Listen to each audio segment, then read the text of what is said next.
Nearly a year ago, I spoke about Deadly Premonition, one of the most divisive horror games ever made. A game you either loved or you hated, from its bizarre characters to the many questionable mechanics.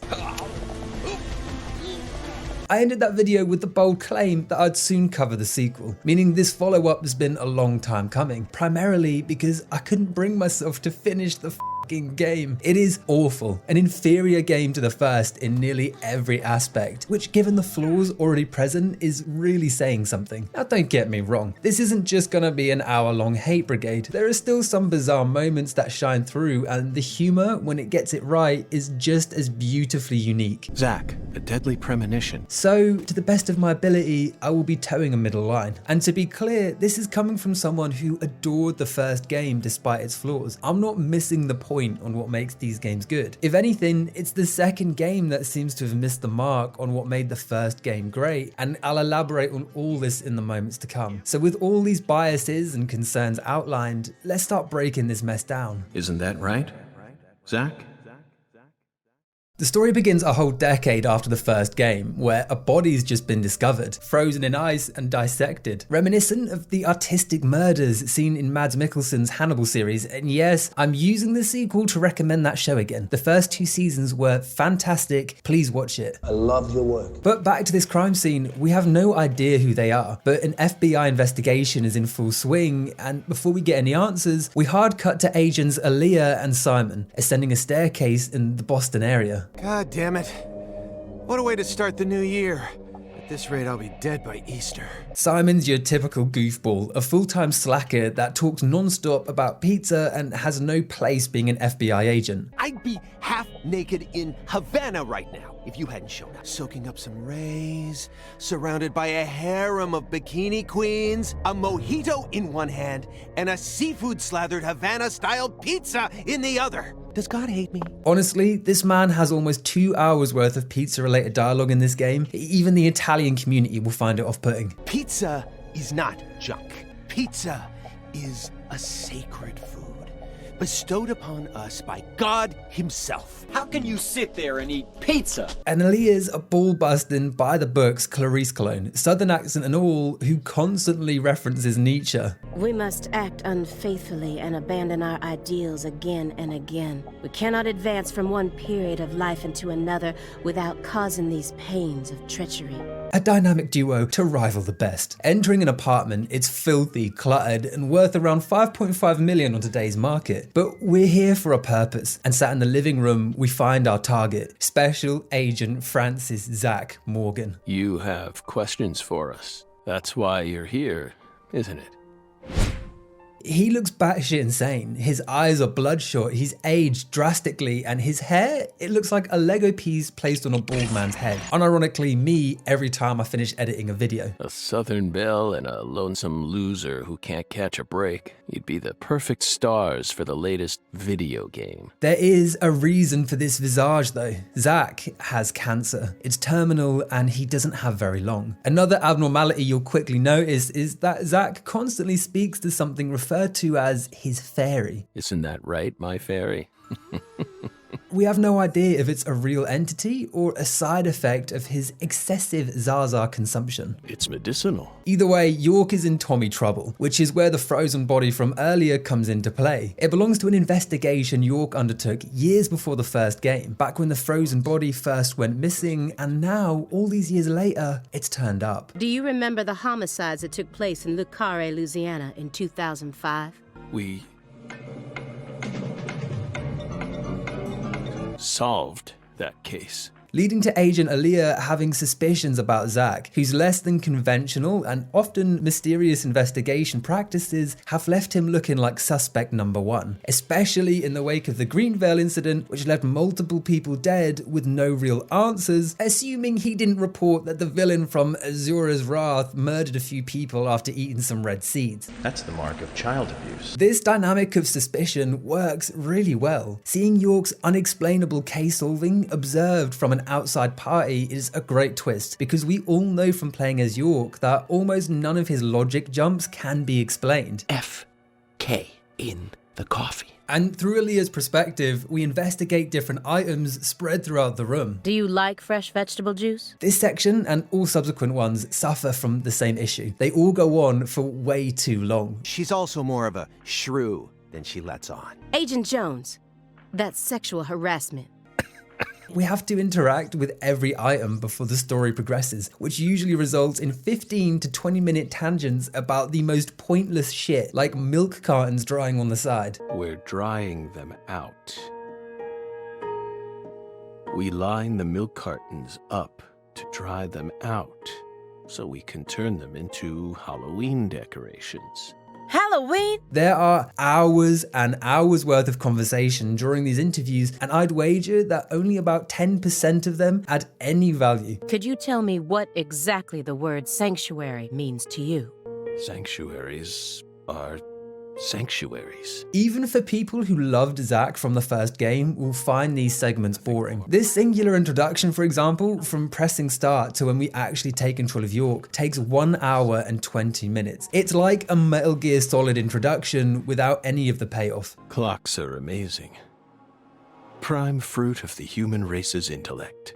Yeah, I love clocks too. Absolutely fascinating. Anyway, we're forced to wade through these conversational dregs until eventually we get Zack to open up about his past. It all started back in that sweltering summer.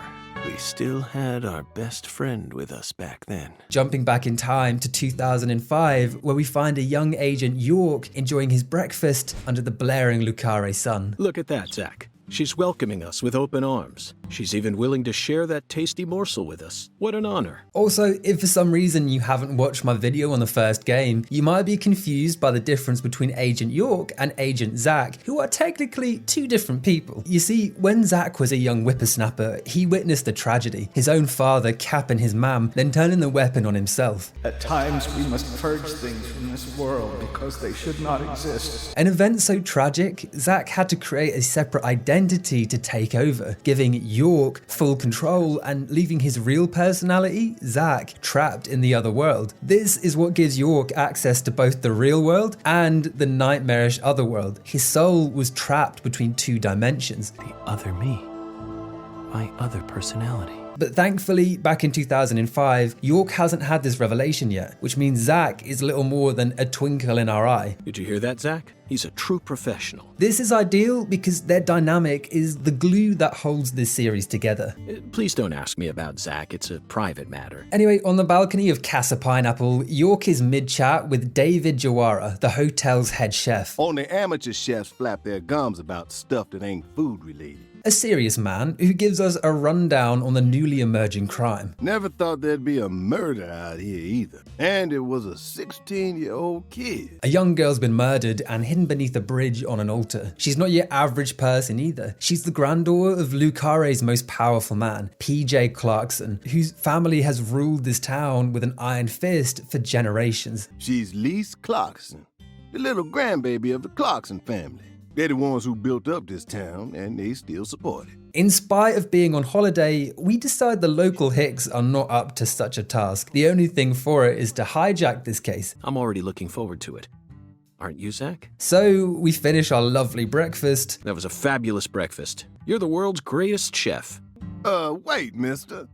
You didn't take a single bite. And emerge into the dining hall, where we start the game in our finest lingerie, ready to fight for justice. And after heading to our room and getting suited and booted, we take a tour of our hotel, where a series of wacky, over-the-top characters get thrown at us one after the other. There's only one member of staff, David, who covers every role. The chef, the bellboy, the concierge. I'm the concierge, David. We speak to a voodoo man reflected in a painting who offers us oracles. Exactly. And finally, we meet the sheriff, who cannot speak one sentence without throwing a catch line into the mix. Our world is filled with information. Meeting these characters establishes almost instantly the biggest flaw underpinning the sequel. It's too wacky for its own good. A statement that might sound outrageous considering the previous game had a disabled Combine soldier telling us how to create a Sinner sandwich. So says Mr. Stupid. But there's a clear difference. Sure, plenty of characters from the first game were over the top and one or two were outright insane. Rock and roll! But what made it work was that aside from these bursts of insanity, almost everyone else in Greenvale behaved, to a certain extent, like a real person, going about their business in a rural community and slowly revealing a twisted side they've tried to keep hidden. She found reasons to hit me bad. It's these unexpected contrasts that made it so engaging. Even York, constantly speaking to himself, seemed bizarre when engaging with a normal person. Nice to meet you, Mr. FBI agent. Very nice to meet you, too. I'm FBI Special Agent Francis York Morgan. In Lucare, everyone is crazy wacky, which means no one is special. It's like we're in some meta-irony universe where every time we meet a person, all they have to offer is one surface-level gag. Sometimes I was half expecting them to look into the camera and wink, say, "This is crazy wild stuff, huh?" I'm Pickle Rick, Woobaloo Dab Dab. Like the scene where Zach first eats the Sinner sandwich in the first game. That works so well because they both look like lunatics against the backdrop of a normal American diner filled with normal customers. One turkey, strawberry jam, and cereal sandwich. It wouldn't have half the impact if Michael kept saying bazinga, the chef was jumping between the waiter, cook, and cashier, and the camera kept hard cutting to the bathroom to show us a skibbity toilet. Yeah, the algorithm will fucking love that. Skibbity toilet, full analysis and breakdown. Anyway, back to my point. If you want another example, look no further than Twin Peaks itself, Deadly Premonition's biggest inspiration. The first 2 episodes play out like a normal crime thriller. It's not until we're hours in on the 3rd episode that anything really outlandish or paranormal happens, and it was genuinely shocking for this. Other than people being strange and slightly dreamy, every character was allowed to develop as somewhat of a real person, which makes the crazy shit hit way harder. Regardless, the voodoo man, Hoongun, he's extremely important to the plot. It's only through his oracles that we have any idea what to do next, and yes, he is a total cop-out for plot progression all the way through. Do you comprehend the oracle? This character is likely inspired by Baron Samedi, the Voodoo Loa of the dead, a being frequently depicted with a similar appearance and based off African folklore is a deity for death and resurrection, healing the severely ill or welcoming them into the afterlife. An interesting domain given the themes seen in the Deadly Premonition series. In a way, he almost serves as an equivalent to the giant from Twin Peaks, just way more prevalent, and he has a few riddles to start our investigation. Tin maidens, in the shrine of hunger, find the flying serpent in the ambiguous sewer. Dance with the flying serpent, and you will glimpse the other world. Revelations revealed, we now have 2 starting points. The bowling lane at a local cafe. This is it, Zach. There are even pins and a bowling ball on the sign. And a cold storage unit. That's got to be it.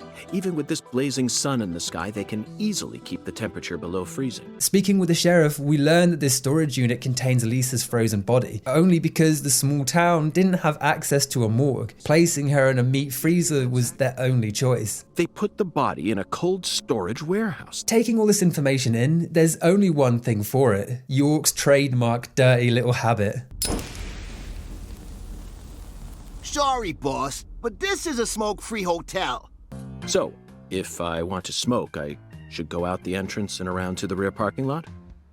Bada bing, bada boom. Leaving for a smoke, we bump into a young lady who has a thing or two to say about smoking. Smokers have a 4.7 times greater chance of getting lung disease. This is Patricia Woods, Patty for short, the sheriff's daughter. The risk of death from lung cancer is actually much lower than what you think it is. And she's easily one of the best new character introductions. Her feigned maturity as a young person wanting to be seen on equal footing to adults contrasts brilliantly with York's more childish behavior. FBI Special Agent Francis York Morgan. Is something wrong with you? Adults ain't supposed to act like that. She adds a much needed freshness to the game's experience, claiming we owe her some kind of insurance after she had to inhale our secondhand smoke. So you won't mind paying the damages when I die of lung disease? How about writing that in a contract for me? A contract she writes up on a discarded Sun Rouge wrapper. I promise to protect you from all the evil in our world. Well, that's stupid. And asking Patty who's in charge, on cue, her dad arrives. Perfect timing. Well, go on and steal it if you want it. I was just thinking about how this is way out of my daddy's league. York's quick to throw his weight around, telling Melvin he's hijacked this investigation, which, surprisingly, Melvin is completely fine with. The Lise Clarkson case is connected to a top-secret case that we've... I know. If you're fixing to take the lead, then go right ahead. Well, Zach, that was anticlimactic. Local authority dominated. Melvin heads off to set up an inspection of Lisa's body. I'll head on down to the warehouse ahead of you and make sure we get permission to search it. And when we start making our way over, Patty decides she wants to join our little party. Can I come with you? You signed a contract with me, remember? And besides, Do whatever you like.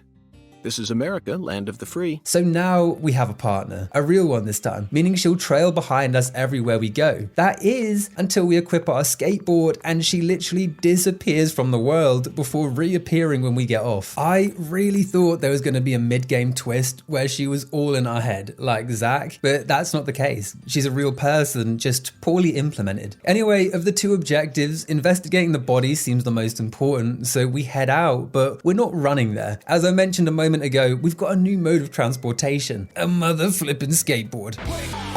The chats are still present between York and Zach. Hey Zach, no nothing. Just felt like saying that. They're a touch repetitive, but the scenes where York hums popular songs from the first game makes it all worthwhile.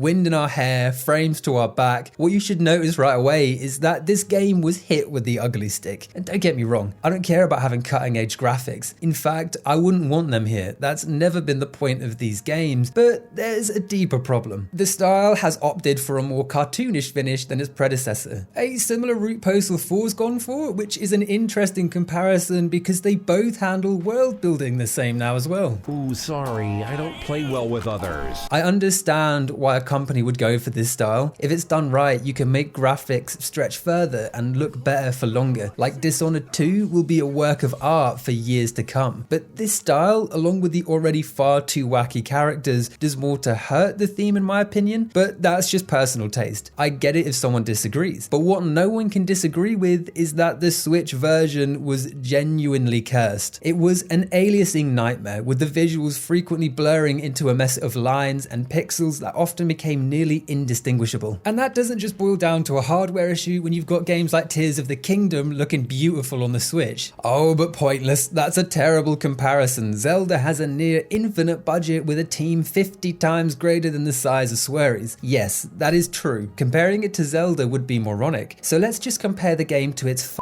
predecessor and it still looks like absolute ass, even though the second game was the one designed with the Switch in mind. When we were skating through the busier areas, it's like each frame is hand-drawn by Swery and then manually uploaded to our Switch. All this after multiple patches to fix the frame rate. I can't even imagine what it was like before, like playing a PowerPoint presentation. The fact that this was the only way people could experience the game for years is criminal. And don't get me wrong, the PC port's no spring chicken either. There's no graphical options, it controls like shit, there's no ability to remap buttons, and the NPCs still pop into frame when they're within smelling distance. Like, you know a game's fucked when you look at a game rank's 10 things you need to know before you play, and number 9 is, if you get a black screen, try pressing A or entering the red room to hopefully force the game to render. 10 things to know, number 9, it's broken. Mr. York, that was mighty quick. At the cold storage warehouse, we meet up with Melvin, but there's a shocking development. Lisa's body, it's gone. Truth is, a few days before you got here, Lisa's body went missing. Something we should expect based on our flash forward, but right now it's a perplexing mystery. How did someone steal a giant frozen corpsicle and how did no one notice? So, in other words, this is a locked room mystery. We need to get eyes on the scene, but before that, Melvin has a special gift for us. I call him Mr. Alligator. Our first and only firearm. I lent you Mr. Alligator for self-defense, but if you end up hurting a civilian, you can bet you'll be hearing from me. It doesn't get much use while exploring Lucare, aside from the odd wolf or aggressive pack of squirrels. But at night, an evil presence will fall over the town, turning the sky red and populating the streets with red phantoms. This happens every night, whereas in the first game it only happened when it rained, a phenomenon explained by an experimental chemical that had leaked into the ground being scattered through rainfall. Here, there's no rain, there's no explanation, nighttime is spooky time. Inside, we pass through the massively oversized halls with rows of meat, something Patty and York find poetic. Woven together by life, frozen in time, a visceral, musical symphony. We eat all this in order to survive.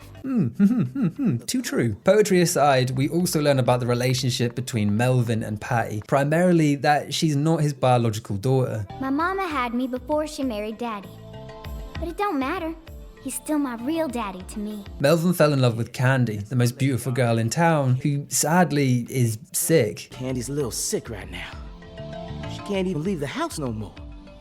So I always keep her photograph with me. Reaching the freezer, York's able to put his skills to the test, reviewing evidence and trying to piece a picture together. This frost is shaped like something we're very used to seeing. That's right. A body bag. There isn't much to go on, aside from a handprint on the ceiling's lamp, implying that the person who took Lee's was around 10 feet tall. Yes, Zach, that would lead one to believe that the body napper is a giant who's over 10 feet tall. Thinking there must be clues deeper in this establishment, Melvin tells us about a luxury goods section on the lower levels, and after taking a lift down, we find a lone worker, Avery, toiling behind a locked fence. Open the damn door, Avery! It ain't no use, Mr. York. Once Avery starts working on something, that's all he sees. And to get his attention, we need to shoot a crocodile head hanging above him. Door unlocked, our trio begin questioning the man. He's tall, but not 10 feet. And on top of that, he's developmentally challenged, speaking with short, childlike sentences. Lots of expensive food here. Yup. Mighty precious to the Clarksons. So I gotta guard it. He appears harmless enough, although mid-conversation, he confuses Patty for the murder victim. Lise. Turns out he had a crush on Lise, and as one of the Clarksons' main protectors, he considered himself responsible for keeping their assets safe, Lise included, and it's proving too much for him. My fault! My fault! I'll keep him busy, but I'd appreciate it if you'd hurry this particular inspection along. Exploring the area, we find a special crate at the back marked with a dragonfly. This is what we were here to find. The Clarksons must be deeply intertwined with this case. Yeah, no shit, dumbass. It's their granddaughter that was murdered, and you're currently inside their warehouse. How could they not be intertwined? Anyway, that's all cold storage has to offer, so we turn our attention to the bowling alley. 10 maidens, Zach. Let's topple their hourglass figures and complete this oracle once and for all. Checking out the gaff, we can't use the lane because this albiddy is refusing to share, suffering from only child syndrome. Absolutely not. Not even the FBI can take my lane from me. But observing her, it becomes clear that she's really into her hoodoo ya voodoo. Zach, our new friend, appears to be a very superstitious lady. So I refrained from FBI authorized homicide and decided to find a voodoo doll that could scare her away. We're going to use the power of voodoo to help us steal the right to use that lane. This mission is what we in the biz would call padding, a tactic this game abuses at every turn, but we'll get to that later. In this case, we can forgive it, because finding the cursed doll introduces us to Erzulia Frida. It's a voodoo shop. Just looks like a dumb souvenir shop to me. A shop used to purchase various upgrades for York and his skateboard, from firepower to acceleration. It is a decent system that successfully integrates the area's culture of charms and voodoo, but sadly, you don't need any of them, because we're already an unstoppable force tearing through every enemy from the beginning to the end with ease, making this whole system utterly redundant. But he does have the doll we need. Doth this be what thou seekest?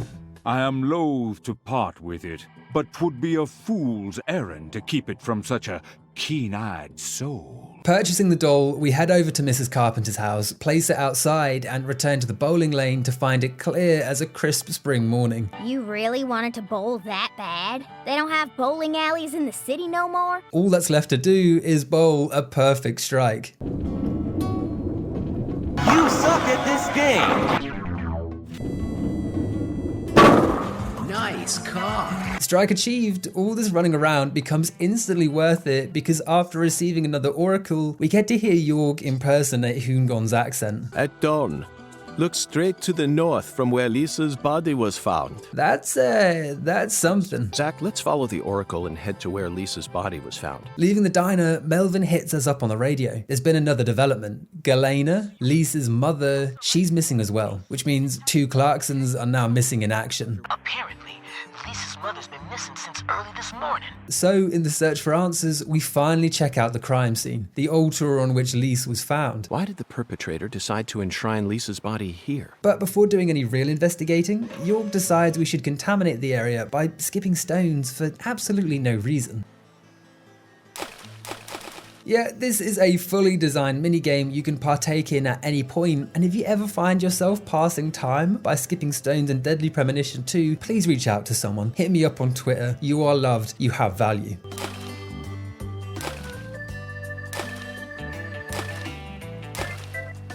Our need to skip quenched, we return our attention to the crime scene. There's a few items here and there, but the only standout right now is the shimmering skull floating in the water. It's a skull, Zach. As clear as day. Interact with it, and we conclude that the oracle is guiding us to the sugarcane plantation over yonder. What do you say we go inspect that cabin? Making our way over out the front, there's a man trying to peek in. Damn it! I know I saw her go inside, but it's empty.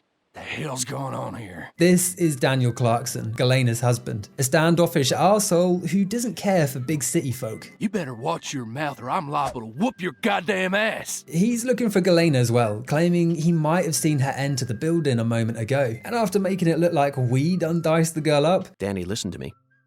It won't get you anywhere.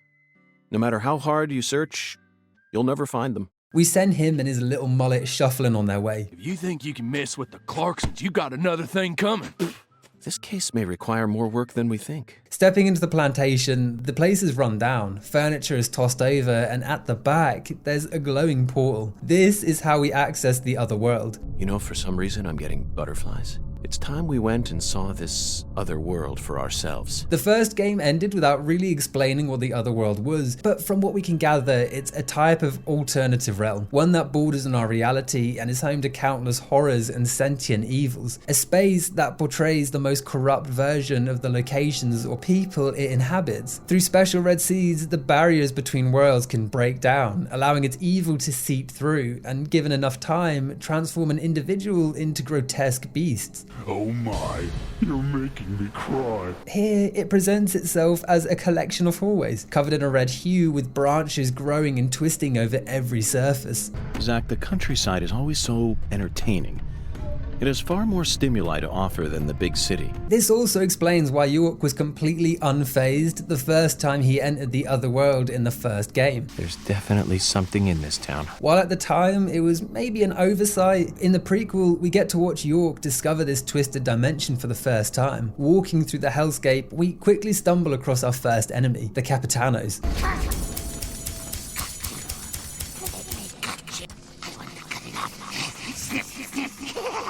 A scissor-wielding jester looking like a peg-leg version of Bobby Barrows from Clock Tower. They're the most common enemy and reminded me a lot of the marionettes from Devil May Cry. You're not going to shoot me, are you?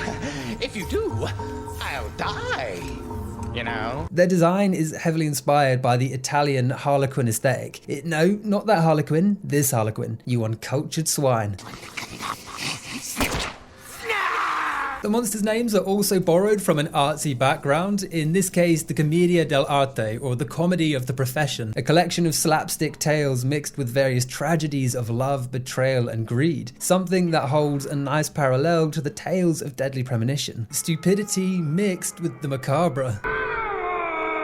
And aside from its Italian and Harlequin influences, they're also inspired by the Carnival of Mardi Gras, where similar styles of fashion are often displayed with bright colours and jester-like outfits. But in relation to Deadly Premonition, it's likely that these creatures represent Galena herself. Before moving back to Lucare and marrying Danny, she had attempted to break big in Tinseltown, a failed attempt that resulted in various forms of abuse from directors and other women who were jealous or abusing her beauty. often cutting up her clothes and personal items when she was on set, resulting in Galena refusing to touch scissors ever since, a weapon these creatures wield either in reference to her fears or as a symbol of those that harassed her. Where'd you go? They have a couple of attacks, ranging from running at us with their scissors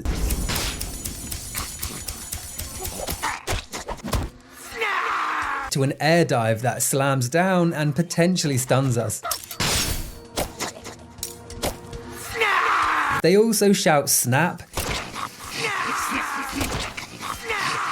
every fucking time they die.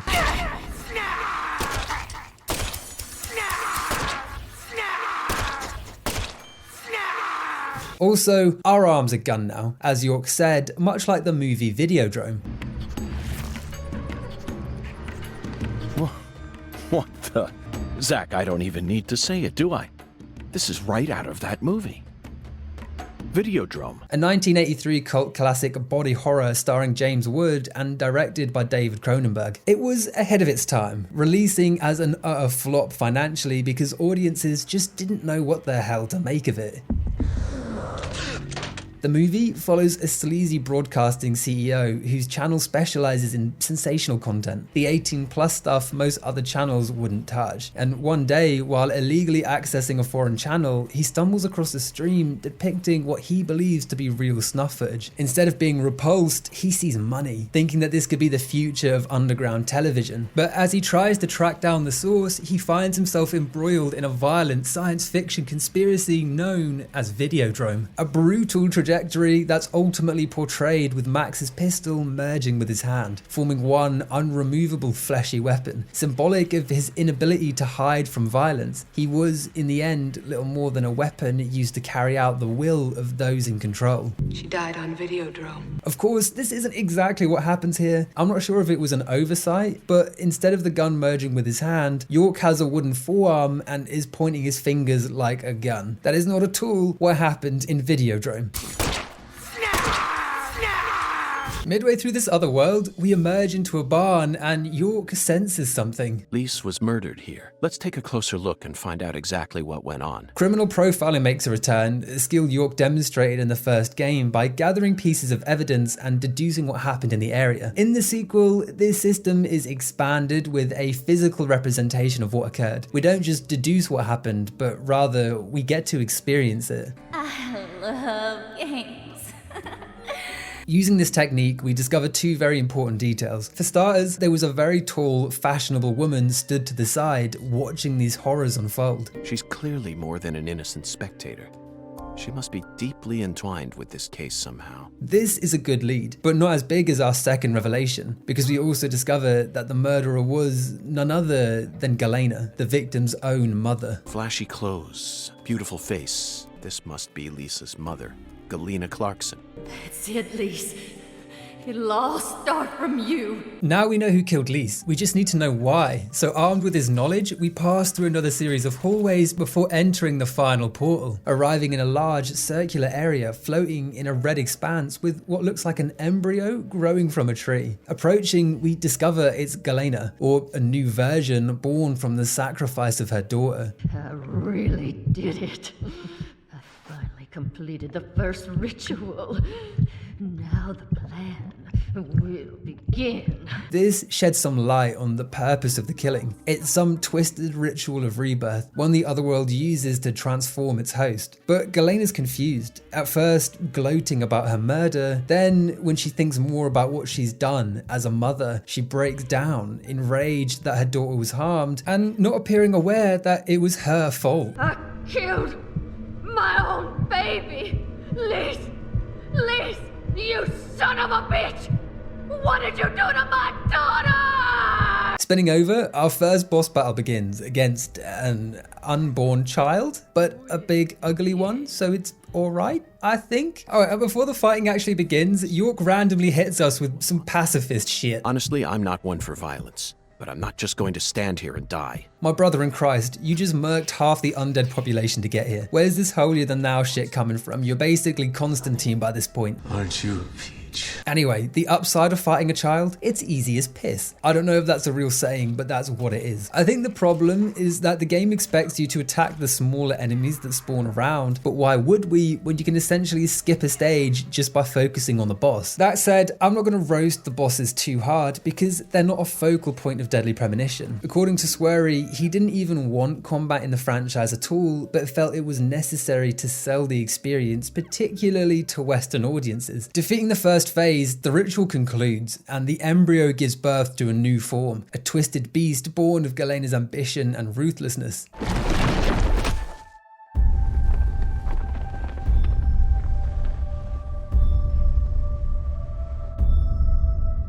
His design is intriguing, like a high elf mixed with Gundyr from Dark Souls.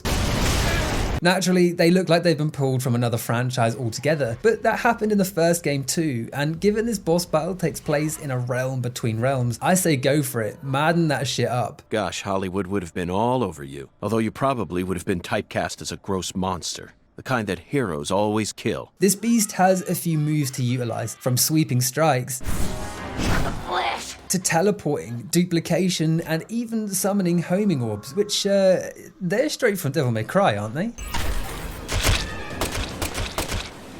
No! She was quite the menace for the whole 10 seconds she stayed alive.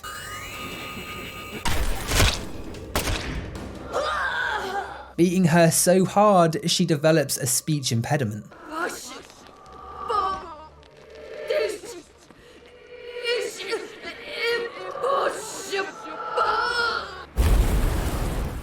Galena's true form reduced to ash, we arrive back in the plantation inside the main office, where we find her slumped on the floor, a soul-crushing failure on all fronts. Anything you say may be used against you in a court of law. That's enough, Zach. She can't hear us anymore.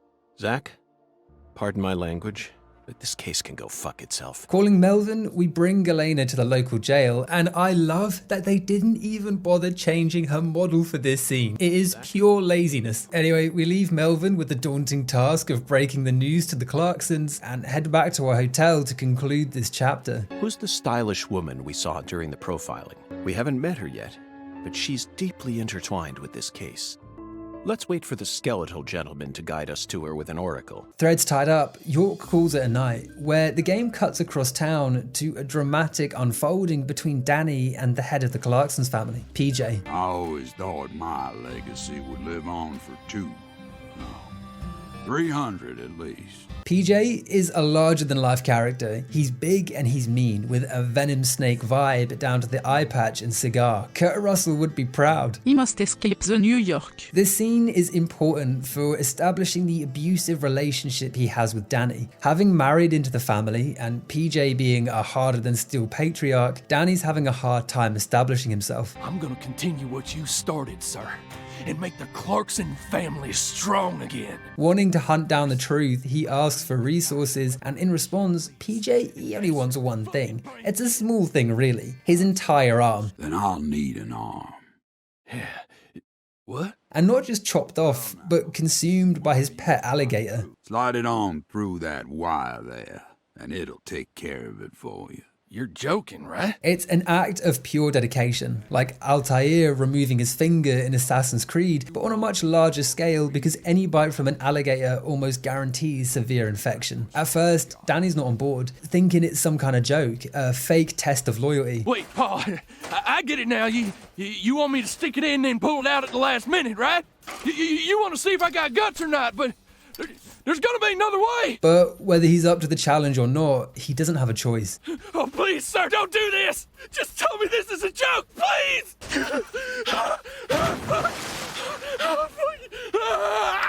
Hard cut to half-naked man playing smooth jazz in a scene that can only be described as a deleted moment from The Sims busting out.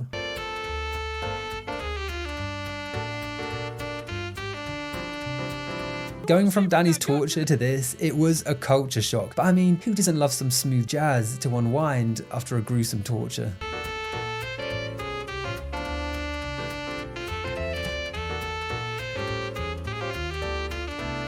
Episode 2 begins with a return to Aaliyah's present-day interview with Zach. What a terribly convenient story. Did anyone else get a chance to hear Galena's confession? If you couldn't tell, the Twin Peaks inspiration is all but gone, and in its place, Swery switched to True Detective. We keep the other bad men from the door.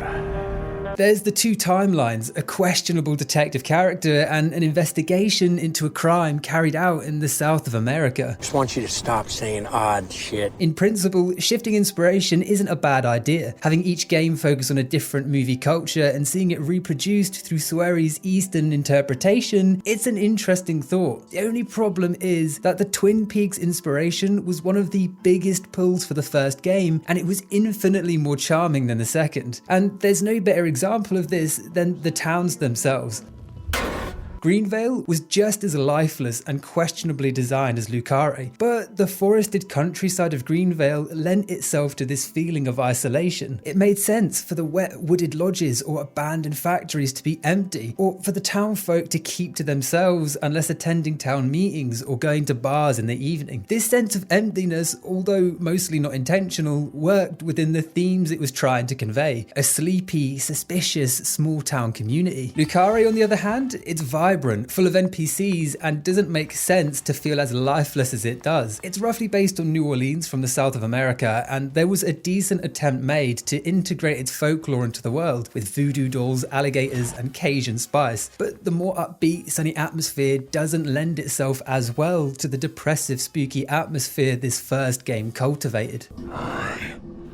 See you. But back to Aaliyah, this time the focus is on the Greenvale case and why certain details were left out of the report. Sapling salesman. I can't think of a single reason why this individual would need to be removed from the report. And after refusing to offer any concrete details, Zach offers to make them all coffee. How about another cup of coffee? We've still got a long way to go, you know.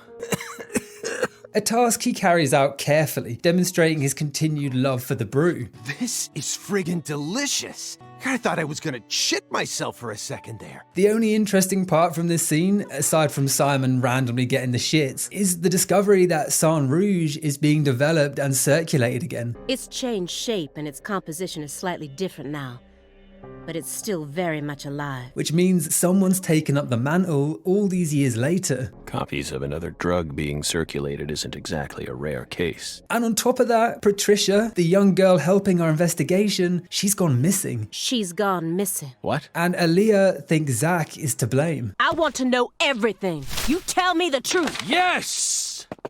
You're good, Bill. Damn good. We've got nothing to hide. Go on, question us. Returning to Lucare, disaster struck. Overnight, Galena was murdered, dissected, and rearranged in a V shape, all right under the police's nose. God damn it! The head and limbs were severed and lined up, according to the lines that were drawn with her blood. She was either being silenced before she could speak, or it was revenge. Either way, it likely has something to do with her family, as Patty's quick to point out. This is the way the Clarksons kill someone when they want to cut him off from the family. Zach, now we truly know just how deeply the Clarksons are involved with this. And as luck would have it, outside the station, the Clarksons' patriarch decides to pay us a visit anyway. I came to claim the body of my daughter. He knows Galena's been murdered, wanting to take her body home, something that strikes York as strange because the murder's just been discovered. How could PJ know? We suspect that Galena was murdered by someone from the Clarkson family. Have you given that possibility any consideration? Danny's back too, and taking one look at him, we can see the previous scene's handiwork. His arm's gone. It hasn't deterred him though. There's no bitter resentment. He's still loyal as a dog to his stepfather. Now, whether you end up being an angel or a demon, I reckon you're the man I've been waiting for all this time. Exchange over. Rather than being intimidated, York is ecstatic. He can't get enough of PJ. They're phenomenal, Patty. So perfectly rural. Ominous statements, foul-mouthed insults. Anyway, we have two missions to carry out, and both are the epitome of padding. Not only that, but each padding mission has padding missions within their padding missions. Insert exhibit wheels in your wheels meme. We got rims, you know. Take the task of speaking with Chuck. Reaching the objective, the road's blocked by a train. To get over it, we need to jump a ramp, but when we try, our beloved board breaks. This forces us to run all the way to Emma's, which is on the other side of town. Thankfully, by this point, you'll have unlocked fast travel. Unlike the first game where we had to complete a super secret and complex side mission for George, Which do you prefer, mustard or hot sauce? we unlock fast travel for free at the end of episode 1 upon returning to our hotel.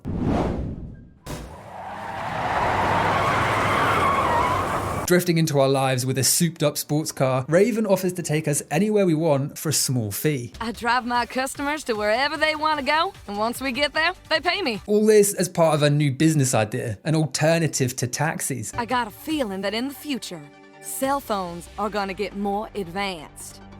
And people are gonna be able to just order taxis from their phones whenever they need to get somewhere. Obviously, this flashback takes place years before Uber rocked the taxi world, so this whole system works as a mockery of current technology. A theme I wish we'd seen more of. The two timelines were barely utilized in any creative ways other than this singular instance. It'll be a hell of a lot more convenient than public transportation. Considering how much running around we do for little to no reason, I was super glad to have this addition. Interact with a balloon outside any location and we're free to travel to it, which in itself was a good implementation. You still have to explore and visit new places, but after heading there once, why make us do it twice? Arriving at Emma's, we get our board fixed. I replaced all your trucks, wheels, and gave you some brand new deck tape. It's beautiful, Emma. But before jumping the ramp, we have to learn the jump skill, forcing us to complete a skate course where we pick up demonetized icons. All of this to get over a train that York himself admits they could easily tow. Why didn't I just ask the sheriff to tow away the old cars? I want to overcome this obstacle using my own strength. In fact, I want to soar over it. And I would forgive this mission because it does teach us how to jump ramps, but this ability is never used again. Case in point, a complete waste of time. Anyway, making the jump in gravity-defying fashion. We reach Chuck Thompson and have a chat with the quirky lad. And look, he has nose hairs and he clicks his tongue.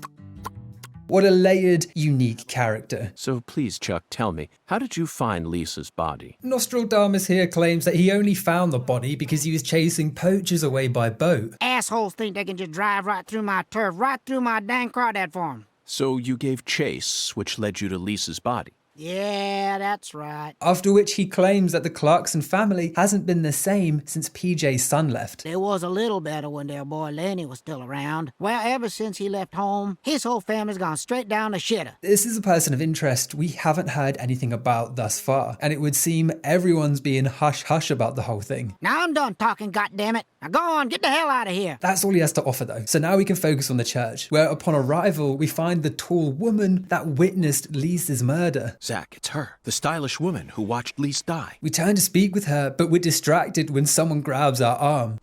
I've been waiting for you, lost lamb. It's Pastor Tyrone, a bloke we met earlier outside Mrs. Carpenter's house. How could I ever become intimate with one who is so devoid of faith? Instead of shaking him off, or preferably tasing his ass for obstruction, we let him drag our ass while the woman escapes. The Lord hungers.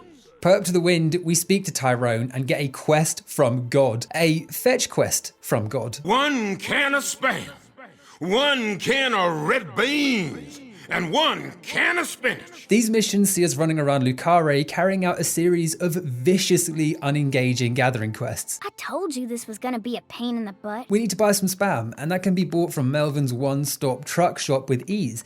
No bother. But the spinach? That has us randomly searching vending machines to try and buy it. A quest we get from the Mirror, our beloved voodoo shop owner. Where is the canned good I seek? In a place where no man could ever peddle it. Apparently. I mean, that's not what I took from that cryptic message, but that's the task. Running around town, searching every vending machine, hoping you find what you're looking for. I think we've got the wrong vending machine. It's not until we check a machine at the back right of town that we find the elusive spinach. We finally found our can of spinach. I only hope that it's not expired. The beans? They can be bought from Alexis, but of course, she only sells them on Mondays, meaning we have to waste a whole week before we can buy them. We only serve red beans and rice on Monday. These missions, they suck, and they serve as little more than filling time to stretch the game's length out. We need to obey tradition here and come back on Monday. And it's not just the main missions that suck either. This lack of effort leaks into every side quest, which are, at best, comparable to generic MMO fodder. They never play into the overarching story, and the rewards are shocking, especially when compared to how drawn out they can be. One quest, for example, requires us to find 20 hidden emblems across Lucare. These ones, which are apparently called Fleur de Lis. This shook me to my core, because those are called Saints Row symbols around my parts. There are 20 to find, spread all across Lucare, and after tracking them down one by one and running back to Lewis, the Gravekeeper, what's our reward?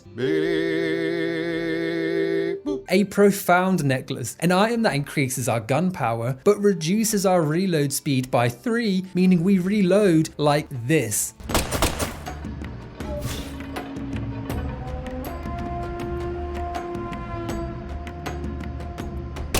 And the real kicker, all they done here was slow down your global animation speed, which means if you get attacked while reloading, that too happens in slow motion. It's beautiful. Oh, but the necklace isn't all. We also get another 20 Fleur de Lis to find. This repeats 5 times. There are 5 sets of 20. Complete them all, and we get to hold 10 more items in our already very large inventory.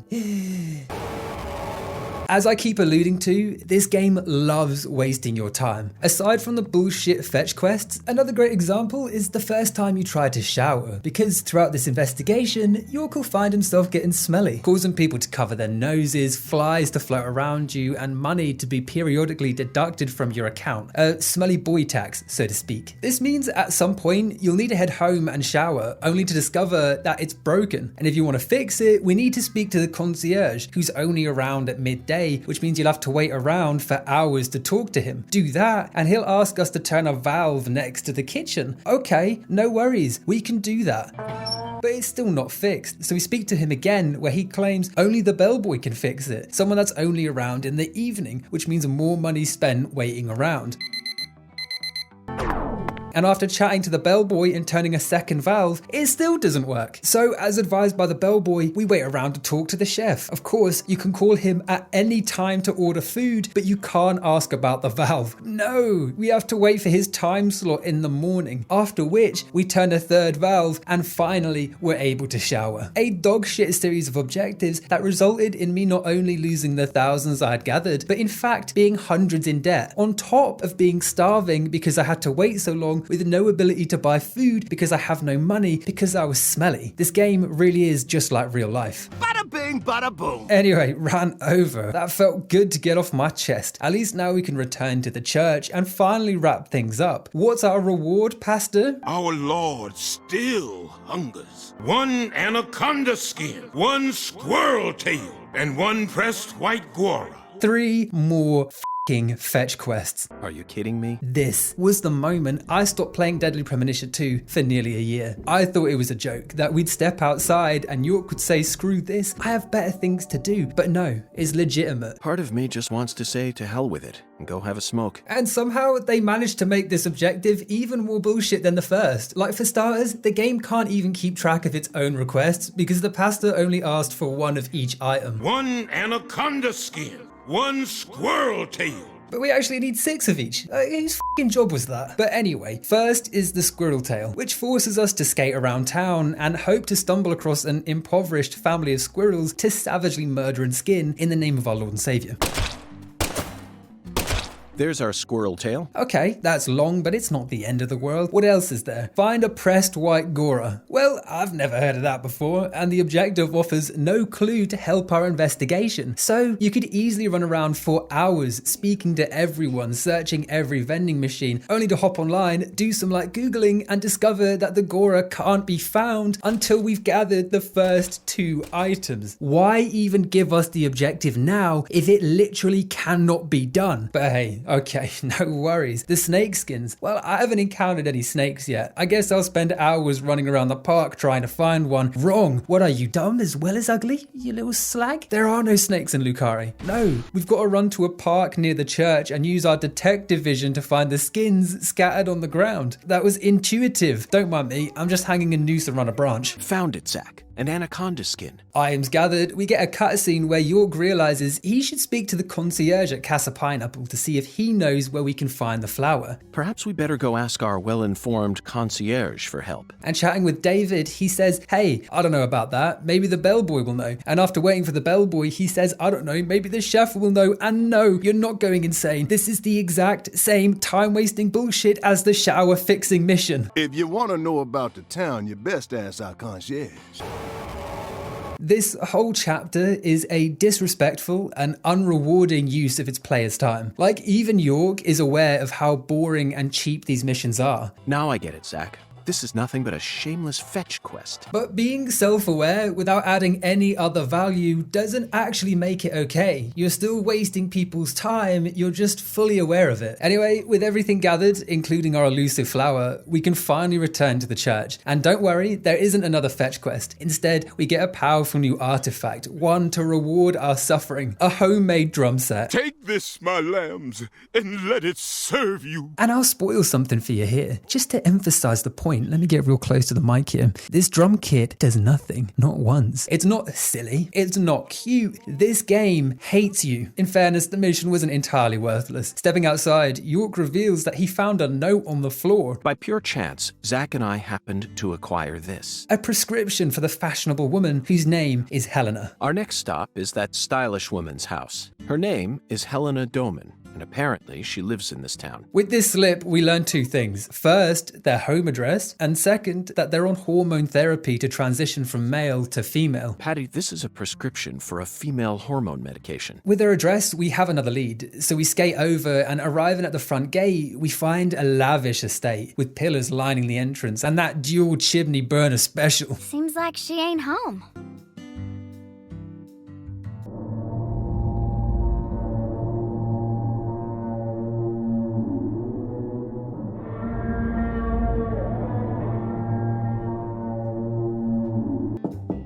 Professor R's never home, you know. Realizing no one's home, there's more talk about Lena and their chosen gender, where it's revealed that everyone in Lucare swallowed the red pill. Daddy, he said it's stupid for a man to want to turn into a woman.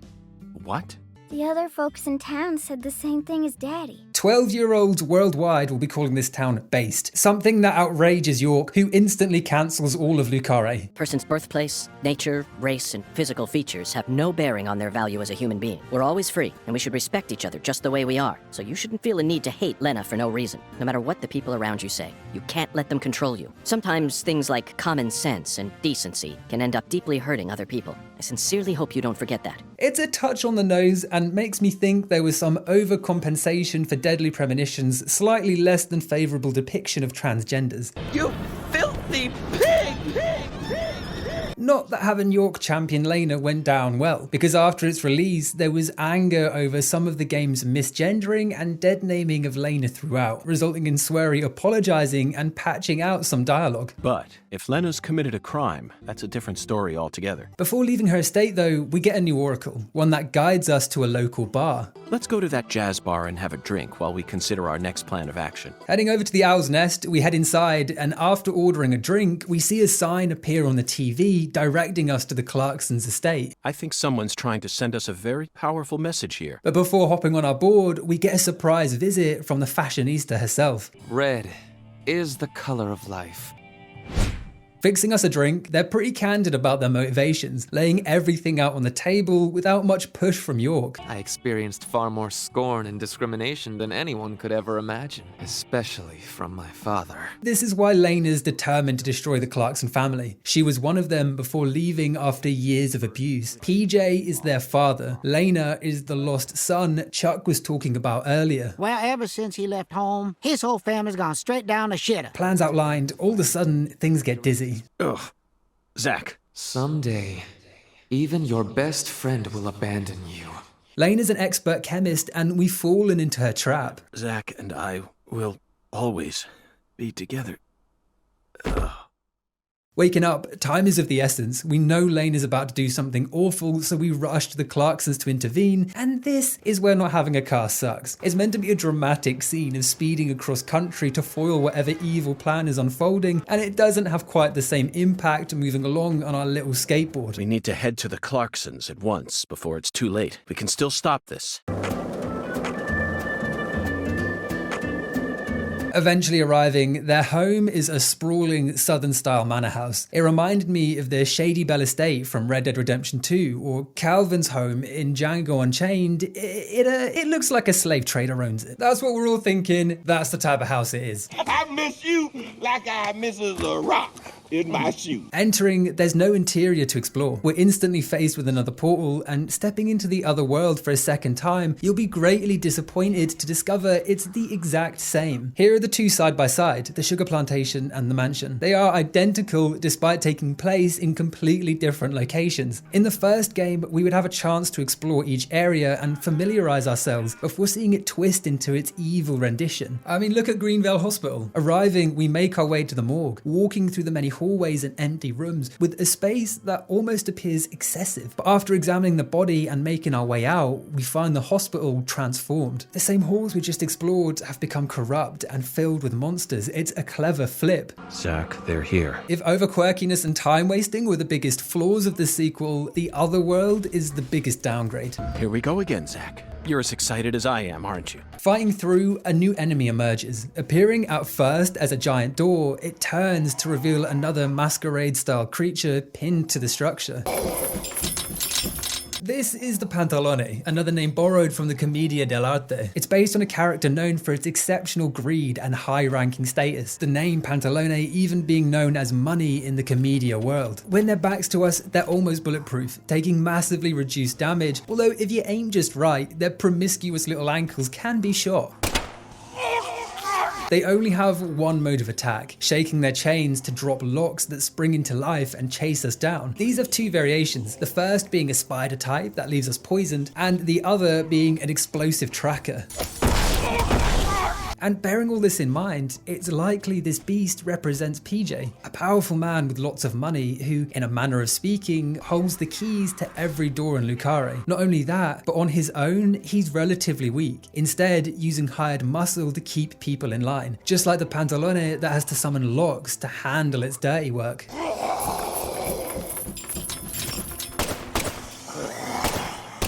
There's a couple of forensic investigations at the midway point where we find Lena holding PJ at gunpoint. The legacy of the Clarksons is like a candle in the wind, a sad vestige of what it used to be. Not only does she have the drop on him, but there's even an explosive device in the fireplace as a failsafe. One way or another, Lena will have her revenge. You're just as dumb as everyone else. You never see things for how they really are. Take my life. You can have it. Do whatever you want with me. But don't you forget, that's Clarkson blood you got running through those veins. And another encounter comes from a chat with PJ's spirit in the bedroom. You're surprised. This is my house. Don't ask me how this is happening. I don't even think the game knows. But what becomes clear is that the Clarksons didn't have anything to do with Galena's death. It wasn't revenge like we thought. In fact, PJ appears disturbed by the whole ordeal. This is sick. Why would any soul ever need to line up the stumps all neat like this? It ain't nothing like what we got up to back in my day. Kinda feels like what you call pure evil. Conversations over, we pass through more hallways and eventually find ourselves face to face with Lena's demon. Life must be sacrificed. Blood purge. Blood purge! Its first stage is exactly the same as the last boss, and after bullying the shit out of it, Lena's true form's revealed, taking the shape of a human merged with a dragonfly, similar to Alexia's mutated form in Code Veronica. I need to purify this corrupt blood for the one I love most. The dragonfly is the family symbol. That aspect is obvious, but similar to Lena, who shed her previous form, the dragonfly also employs a similar life cycle as they transform into their true shape and appearance. So maybe this form not only represents the family Lena was part of, but the cycle of change and rebirth that caused so much tension throughout her life. You will impede us no longer. You're always so smug. Oh, how I hate you. Of course, as standard, she's all bark, no bite. If you kill me, no one will be left to tell you about the plan. Beast destroyed, we arrive in the real world dining room, finding PJ's thugs dead and Lena crouched above him. Lena, let go. If I let go, the bomb in the fireplace will explode. Lena's furious, hating her father and claiming that the Clarkson family must be cleansed, alluding to some greater purpose. It'll give me the ending I've always dreamed of. And surprisingly, PJ isn't angry. No matter what, Lena's still PJ's child and he loved them regardless. I always knew there was something special inside you. Regardless of the fact that Lena was apparently shagging her own sister. I also know that you had any cause with your older sister.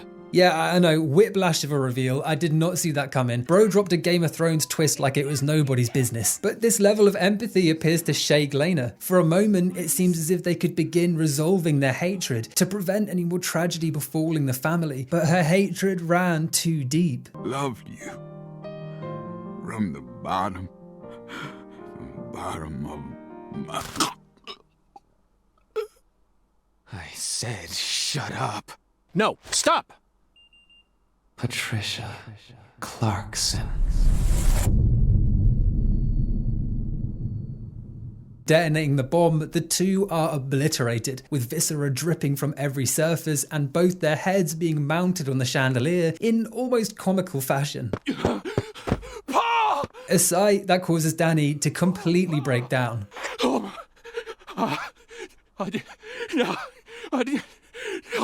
shit! Other than the explosive drama, the last words out of Lena's mouth were extremely interesting. Patricia Clarkson.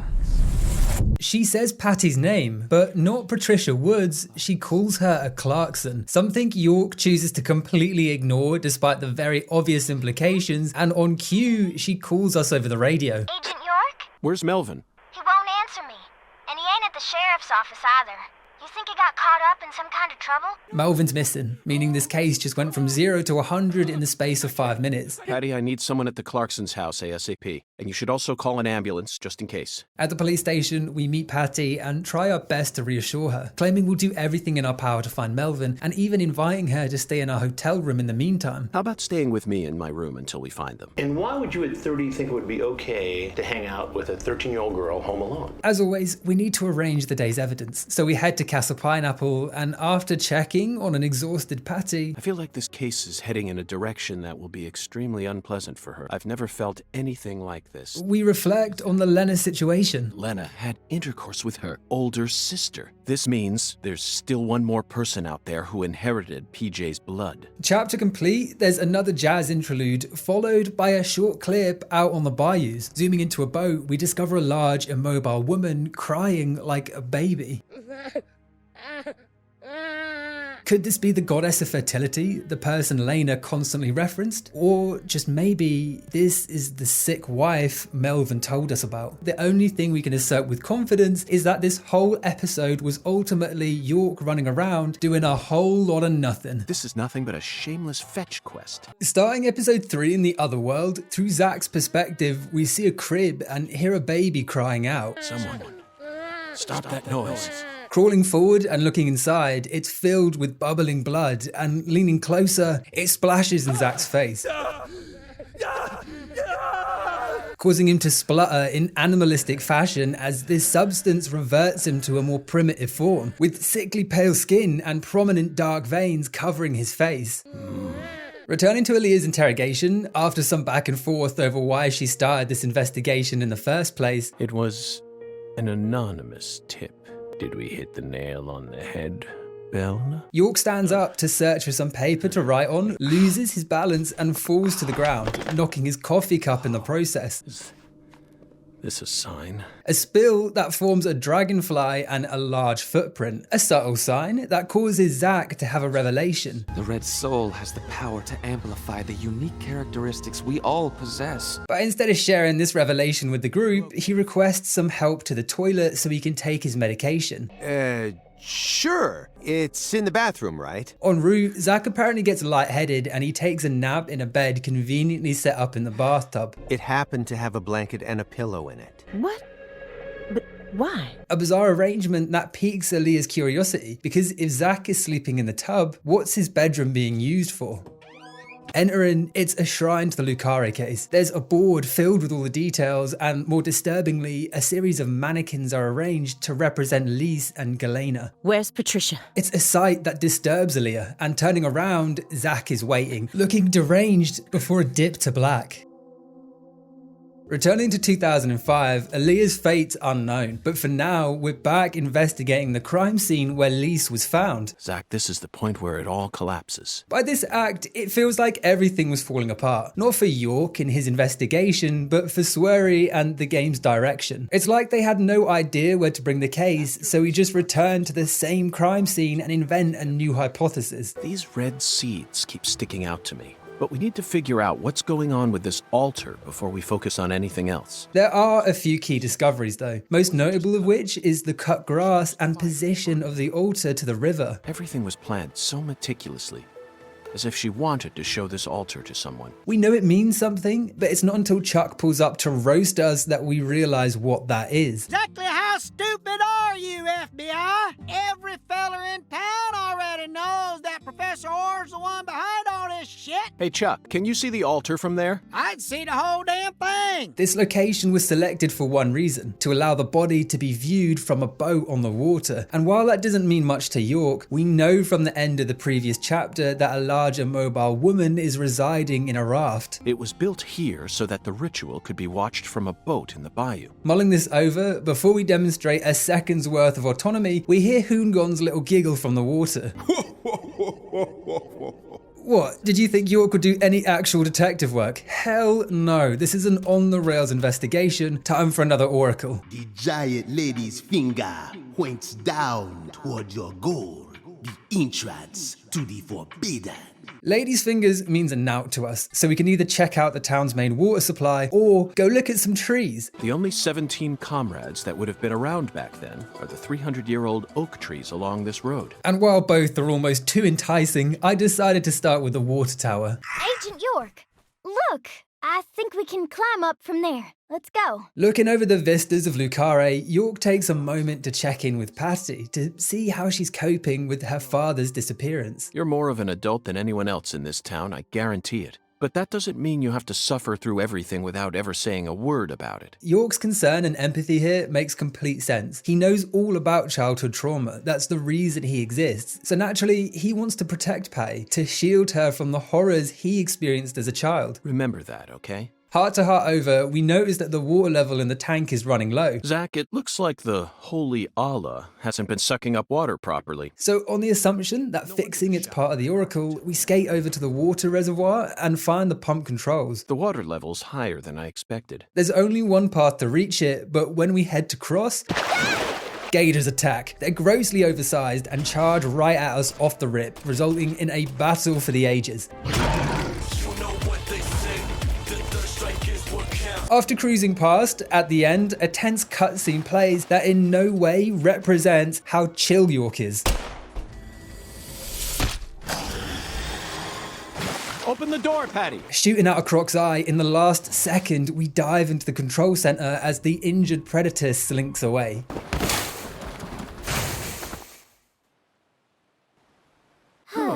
And I was convinced that this was setting up a revenge story arc, like Happy Gilmore. But we never see it again, which is a shame. Dinosaur revenge arc will go hard. Okay, Zack. let's head back to the Holy Allah. We need to confirm with our own eyes that we've completed the skeletal gentleman's oracle. Water levels restored, we return to the tower and see our handiwork in action. Looks like we'll be able to take a warm, invigorating shower tonight. We are the town's unsung hero, in the most literal sense. Absolutely no one gives a shit that we done this. All we get is abuse hurled from below. Y'all get down from there right now! It's Danny. He's drunk and he blames us for his family woes. You came here to destroy the Clarksons. But in place of pity, York has some words of advice. You'll no longer be able to borrow a certain someone's power and march around like you own this town. You need to accept that and prepare to survive. God damn it. The second oracle sees us investigating Memorial Oak Street. Long before the Clarksons built up their town, these trees were here. A quiet suburb where we discovered 2 trees are missing, having been cut down by a general many years prior. A general from the South might have cut one down during the Civil War. Folks say he planted a red tree in its place. And while looking over their stump, we get a surprise visitor, a Dalmatian, but not any old Cruella de Vil Dalmatian. This is Willie, Forrest Cayson's dog. For those that don't remember, Cayson was the main antagonist of the first game, a traveling sapling salesman who was working to spread the other world's corruption via red seeds, a man we ended up killing in the game's finale. Of course, at this point, York has no idea who this dog serves, but clearly it wants us to follow him. Change of plans, Patty. Let's go on a little stroll with that Dalmatian. So, as we done in the first game, we follow Willie all around town, except this chase is several times longer and doesn't have a sick rap track to break up the monotony. Not only that, but Willie runs slower than our sprint, faster than our walk, and the same speed as the second slowest acceleration on the skateboard. It is the worst. And after an agonizing while spent following him round the block, where does he bring us? Why, to the red tree we just passed to clear the water moments ago, and it's not even the tree we're looking for. Is this the red tree that General planted? No way! This is a maple tree. So we get back on the road, and eventually we arrive at a second tree, nearly half the map away, and shock twist, it's still the wrong tree. And there's no way that this is a descendant of the tree that the General planted. So we're back on the road again. Oh, and for good measure, now Willie will start randomly looping around trees.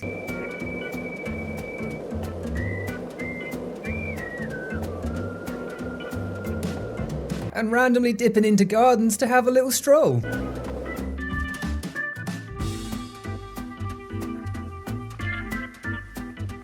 It's almost like this game was a practical joke to see how much people are willing to put up with. Like at one point, there's a river blocking our way, and despite a bridge being mere inches away, the dog decides to swim across, which is fine. Dogs do be swimming. So we skate around and have to wait on the other side while he slowly paddles across at the slowest dawdle a dog can swim.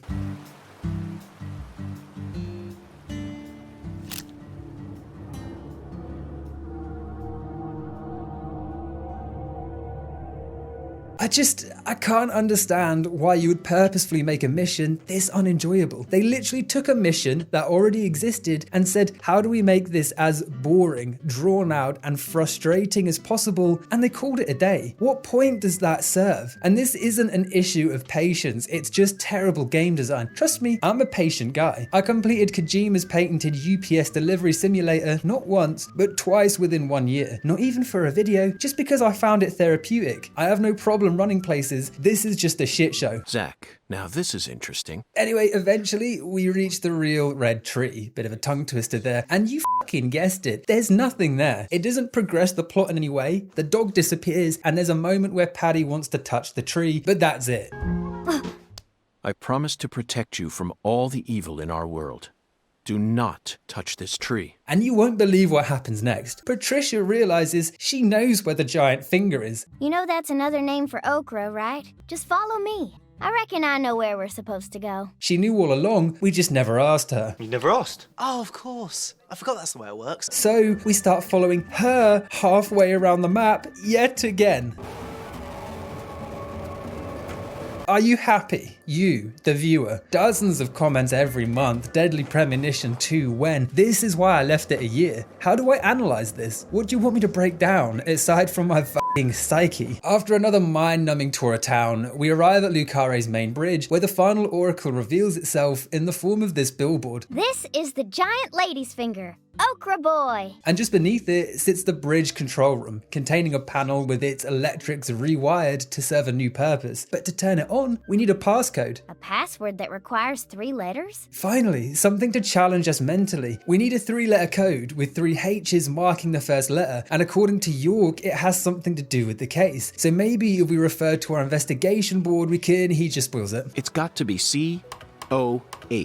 Starting from the left in that order. About 1 minute after telling us to figure out the code, York solves it and tells us the answer. Why even bother? That oracle really sent us on a roundabout mission this time. It almost feels like we're playing a video game here. Talk about stupid. Door unlocked, we enter a wooded area where day turns to night. As expected, this causes more enemies to invade, covering the rolling hills with a new addition. Are you in pain? The Colombinas. The final character referenced from the Commedia dell'arte. This time, a comedic servant playing the tricky slave type, an intellectual character that's often portrayed with a promiscuous proclivity, something we see portrayed with this enemy and their zesty groans. Being in their shade form, it's hard to get a good look at their appearance. All I know is Shakira Shakira, that red mist don't lie. There's several of them in the area and we need to kill them all before entering a small shack at the far end. And once inside, the location's importance becomes instantly clear. Zach, I think we found a laboratory. It's Lena's lab, the same location she researched and developed San Rouge, with the assistance of none other than Forrest Kaysen. She didn't create San Rouge until after she met this person. Reading her journal, we discover concerns about someone she refers to as the Fool King and their potential to stop her plans. My only worry now is P. I only pray the Fool King can stop him. Zach, it looks like we've uncovered yet another new character. Who's the Fool King? There's even a third bombshell revelation. Lena and the as of yet unknown sister bore a child during their twisted romance. And apparently, they had a daughter.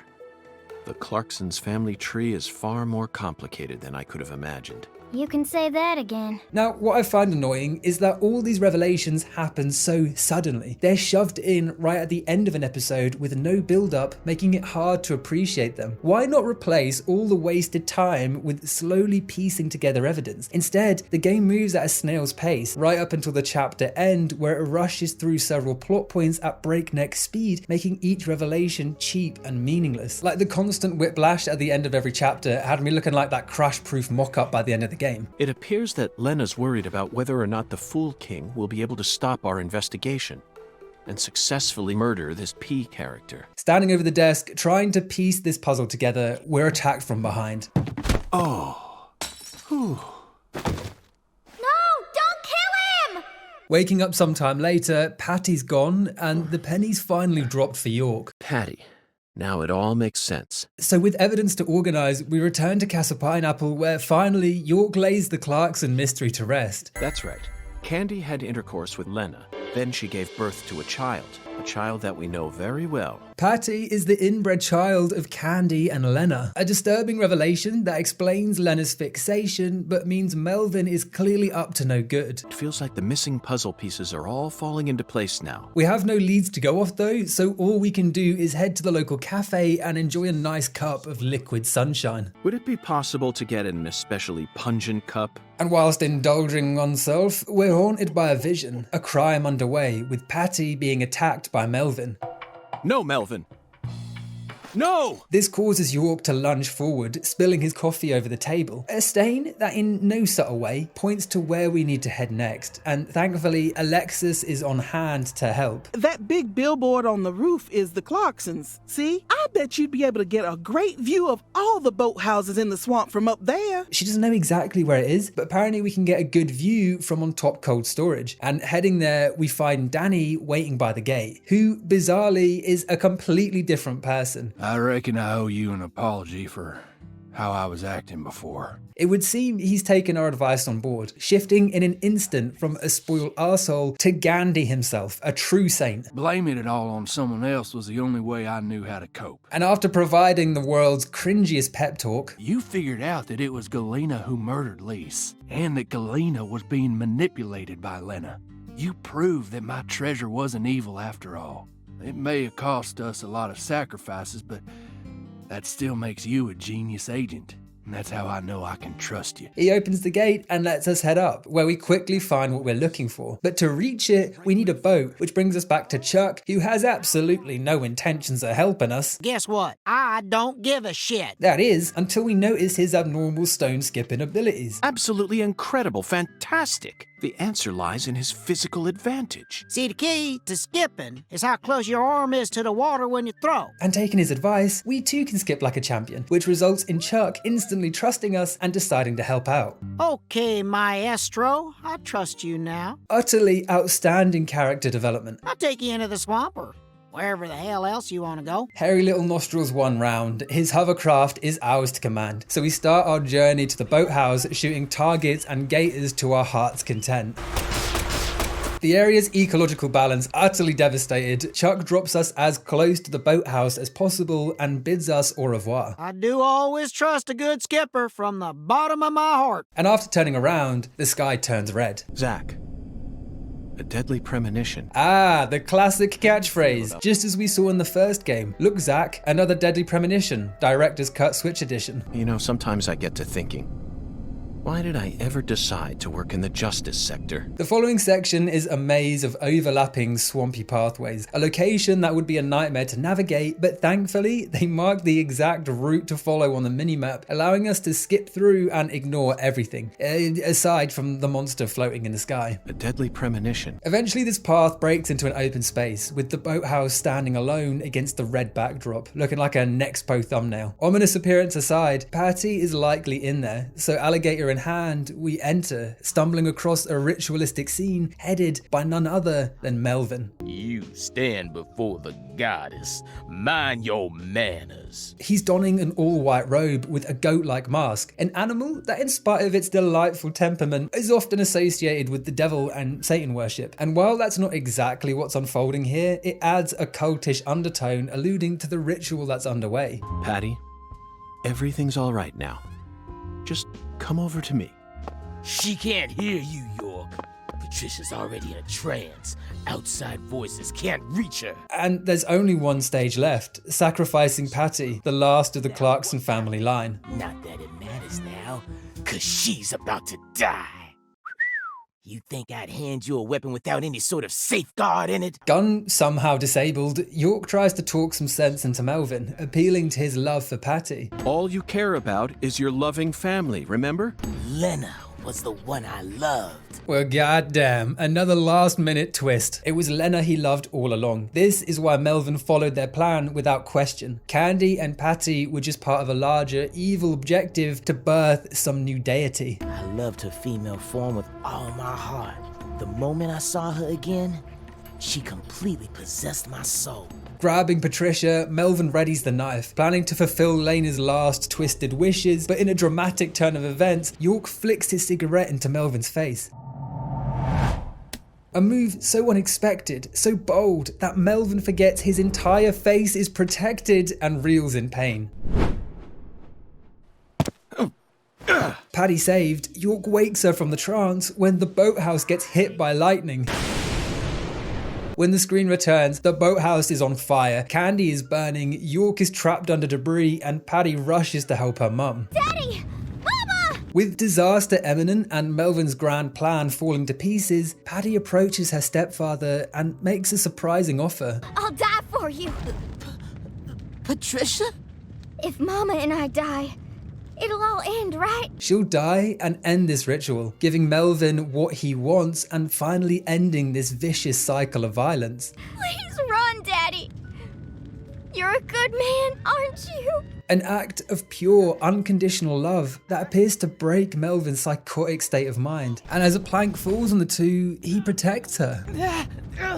Daddy, you saved me? Flicking back to York, he's still trapped, but like a DC hero calling upon Shazam, he calls forth to Zack and demands the strength to free himself. Zack, I need you. Give me strength! Pushing the planks off, he rushes to Patty and pulls her from the wreck, leaving Candy and Melvin to reap what they sowed. I love my family from the bottom of my heart. Both you and your mama. Me too. I love you with all my heart, Daddy. But before the fire consumes them, Melvin gets a vision. Oh, really?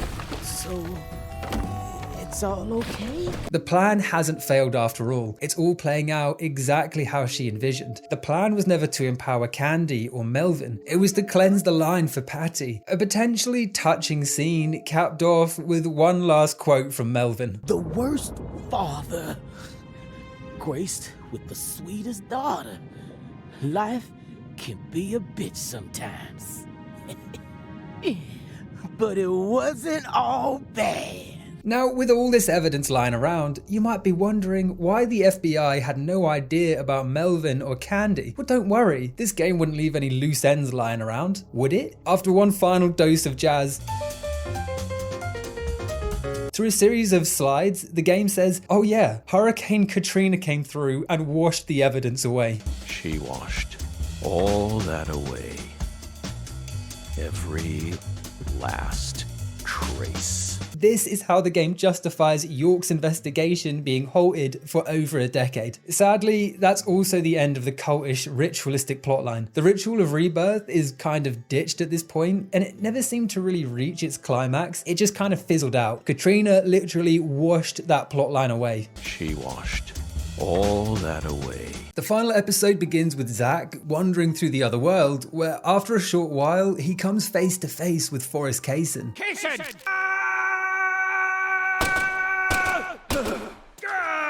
I'm gonna kill you! Attacking Kaysen, we return to Boston to find Zack strangling Aaliyah in a delusional animalistic state. Hey, let her go! What the hell's gotten into you? Hitting each other with the waltz, the two dance back and forth for a while.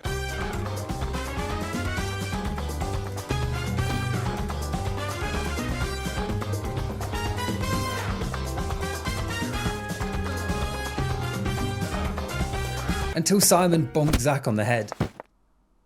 Jeez, are you okay? And after getting Aaliyah a shot for rabies, they restrain Zack and resume their investigation, inspecting the bed and discovering a dead rat with a sapling sprouting from its stomach.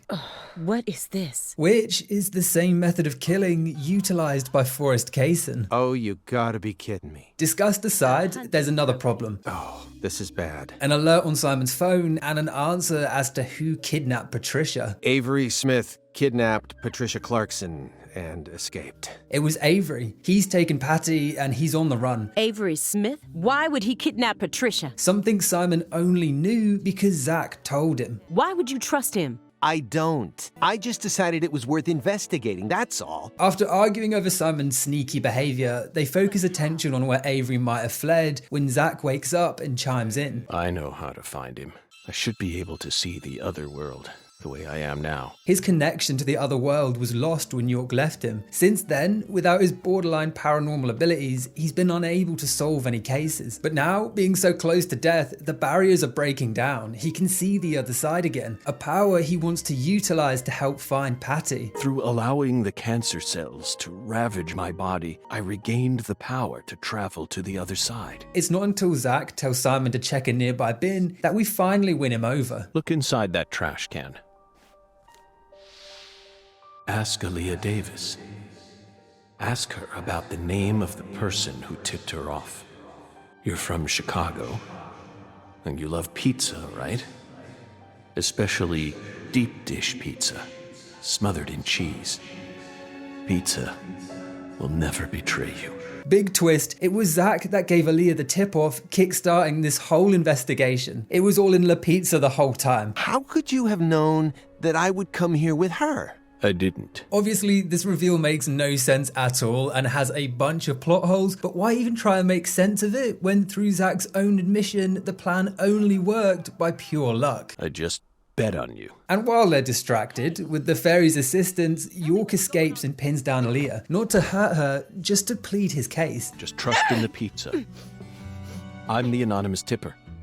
FK. Pizza will never betray me. Pizza? With a new lease on life, we fly south, back to where this case first started, the cold storage warehouse. Ugh. York. It's almost time. Thankfully, we have the exact same inventory from our investigation in Lucare 14 years ago, although I probably wouldn't eat the food. Fantastic. Anyway, I was excited. Time to explore a frozen version of the nightmare. Finally, some variety, and after stepping through the portal, it's the same fucking hallway. Reaching the luxury good level, we find the remnants of the altar Avery created for Lise, and we hear the agony he felt over her passing. Why did you die? Another thing to note is his grotesque, giant, lumpy form. I finally found the 10-foot-tall giant. Avery was the giant all along. It's just that he used Sang Rouge to get really super duper tall. She's smiling at me. Yup. Credit where credit's due, the Avery reveal is the only twist that has any kind of foreshadowing. Aside from his weird behavior towards Patty at the start. Please. Speaking with Avery throughout the game, he's the only other person able to see the red shades at night, which at the time allowed him to dish out combat missions for us, but now can be explained by his microdosing of Sang Rouge. Yup. Inside the lab, we're instantly greeted by a mannequin display. It's a twisted shrine to Lisa's beauty, and a few feet in front of it, we find Avery, looking like a ballsack on steroids.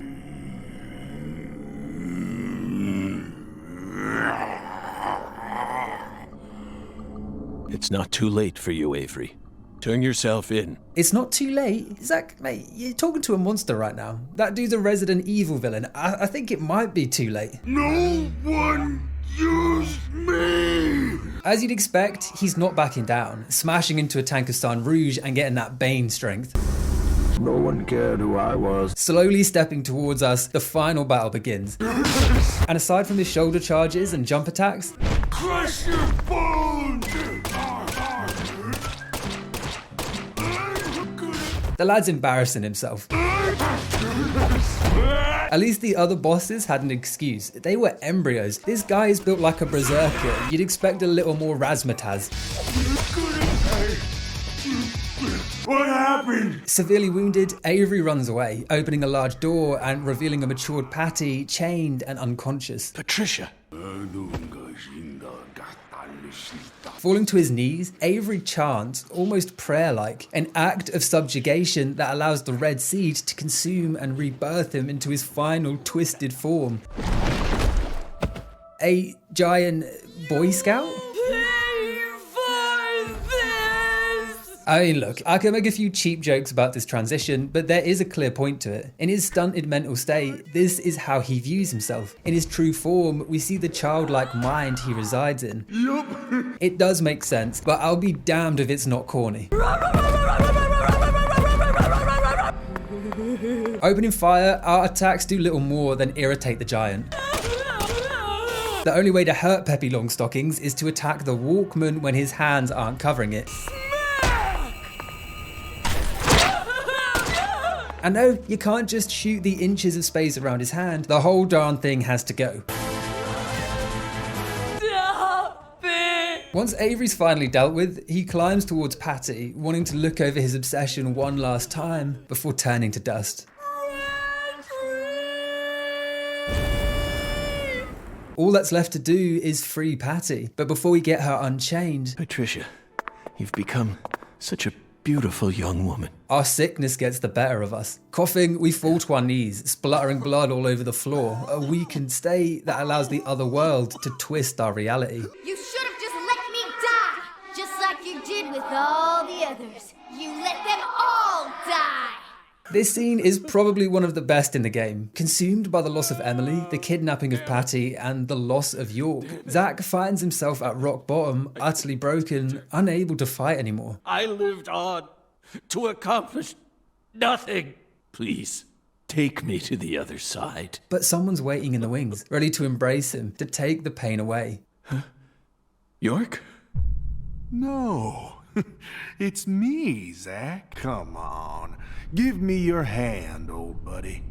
I'll lead you to where you need to go. Hand within reach, we're left with one choice: to give in to the Red Seed. An act Kaysen's pushed us towards for countless years, since we were little more than a child, and upon accepting, it's over for Zach.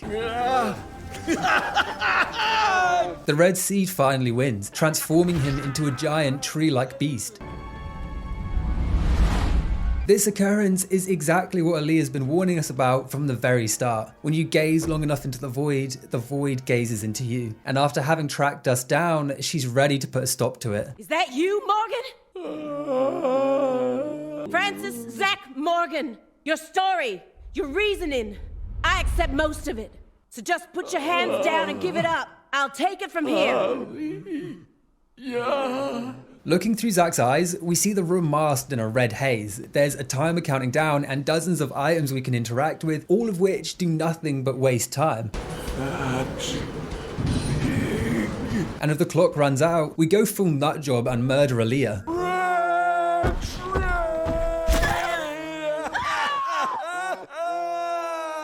This is canon in my eyes, but after finding and interacting with some leftover canisters of Sang Rouge, Zach makes his way towards Patty. It's not clear if we want to hurt her, but for Aaliyah, seeing this beast march towards a young girl, she can't take that risk, so she takes aim.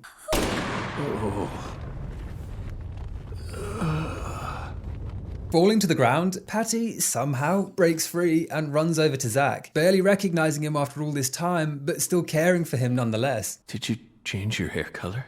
It looks great on you. This kindness breaks Zach from his twisted form, reverting him back to normal, but it's too late. These are his final moments. He'd done what he set out to do, to protect Patty from all the evils in the world, and now the sickness is taking him. I'm just glad I got to see how much you've grown. Peace will have to wait though.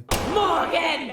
Get away from her! As Aaliyah fires her weapon through no choice of her own. Get away before I count to 3, or I'll shoot! Somehow, she's been possessed by Kaysen, and with Zach moments away from death, he's utterly defenseless.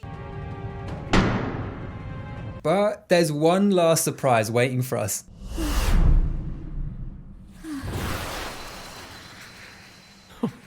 God.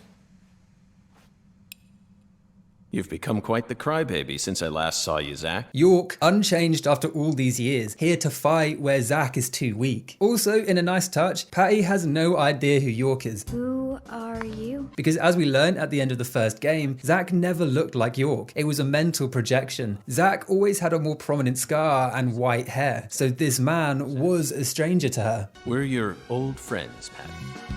Now and forever.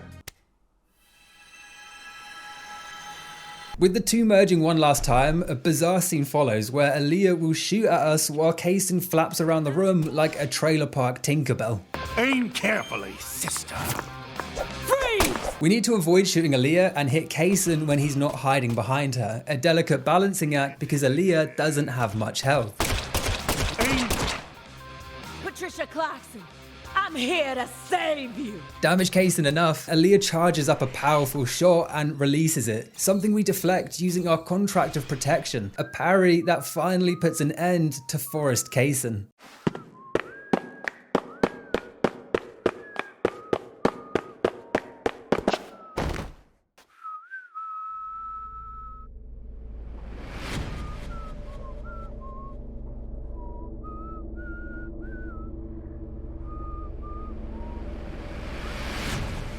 This isn't an edit, by the way, this is just how it plays out.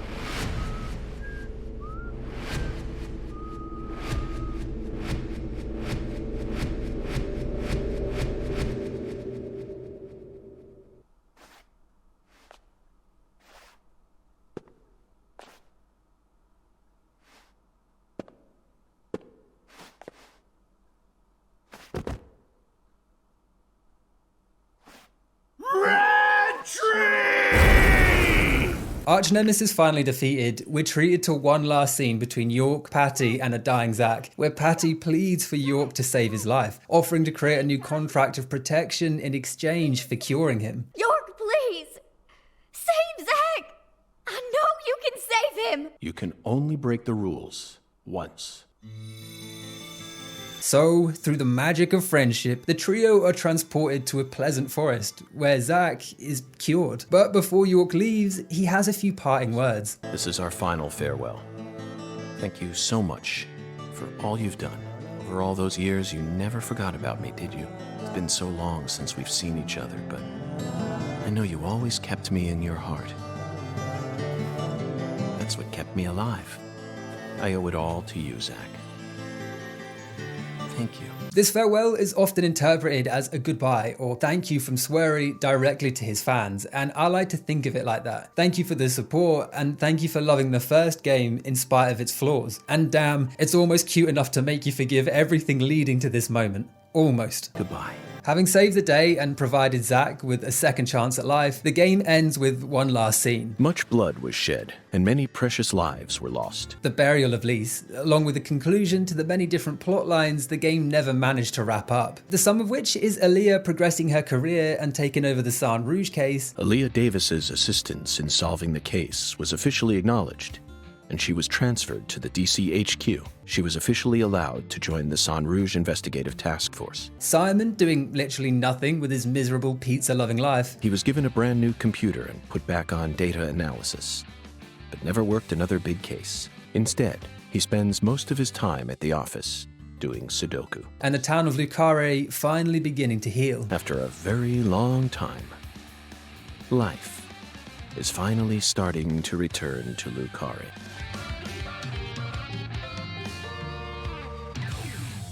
As always, Swery is a little treat waiting post-credits, this time in the form of a Skype call between a fully recovered Zack and a maturing Patty. All the people you've met thus far, and all the things you've experienced, created the person you are now. Best of all is that we get to see Zack and York still have a line of communication via text chat where they banter back and forth over what Patty's saying. And the entire conversation is a brilliant conclusion, seeing not only a happy ending, but also knowing that Zack hasn't lost his best friend or his life. You're always welcome here. Bye now.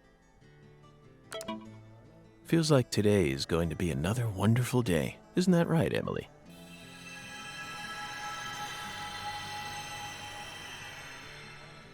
I have to say, for all my criticism, the final chapter is decent. It feels reminiscent of the experience the first game offered without all the mind-numbing filler content. But by that point, it was, for me at least, too little too late. When I die, so will this tragedy. It is impressive to take a game that was already hated by a vast majority, and even with that exceptionally low expectation, still manage to make a game that's disappointing. I told you this was gonna be a pain in the butt. I've seen people say if you like the first game, you'll like this one, but I disagree. If you liked the first game, I think you should be offended. The community was willing to put up with so much jank, and other than being a touching ending, it feels like all that compromise was thrown back in our faces, both from the content of the story and primarily by how little it respects your time. Nothing but a shameless fetch quest. Something that's made all the worse by glimpses of what could have been engaging tales. Danny's struggle with joining a powerful family and finding his place. Melvin being brainwashed into hating his own stepdaughter even though he's grown to love her, and Zack trying to regain his soul after the events of Greenvale. You've got excellent taste. These are all very interesting themes, but they weren't given the slightest chance to develop, which is why the time wasting pisses me off so much. They had hours to flesh things out, to build these characters. Instead, they wasted that time making us chase dogs and collect snake skins before abruptly cramming everything into the episode's end. Your own flesh and blood. Like, Melvin's villainous reveal is moronic. He goes from fumbling idiot to a cultish mastermind with zero development in between. You think I'd hand you a weapon without any sort of safeguard in it? Contrast that with George, the sheriff from the first game, and you can see how a reveal of this type can be nuanced and layered. He hated us from the word go, but it was disguised as professional combativeness. Just want to set things straight. He had a childhood of abuse from his mother, which explained his distaste towards women. She found reasons to hit me. And on multiple occasions, he would accidentally activate traps before the victim could speak. This is how you build up a twist reveal. Shut your trap, York. And all of these critiques are ignoring the fact that the sequel's plot is literally a weak rehash of the first game. There's a small town sheriff that betrays us, an attractive female is murdered and placed on an altar, a transgender loony murders people as part of a larger scheme, and in the end, Forrest Kaysen was pulling the strings all along. Also, what happened to the granddaughter we saw at the end of the director's cut? The one York named after Emily? Hey, Grandpa, what kind of person is York? That entire arc was completely ignored in the sequel, and almost everyone seemed okay with that. York is a real nice guy. To repeat myself, my position comes from a person that pushed through the flaws of the first game and found myself loving it. I understand that making video games is very tough and criticizing them is very easy, but it's better to get somewhere slowly than nowhere fast. And if they couldn't stretch to the already low bar of expectation, maybe they should have let York and Zach rest for good. This is our final farewell. Thank you so much for all you've done.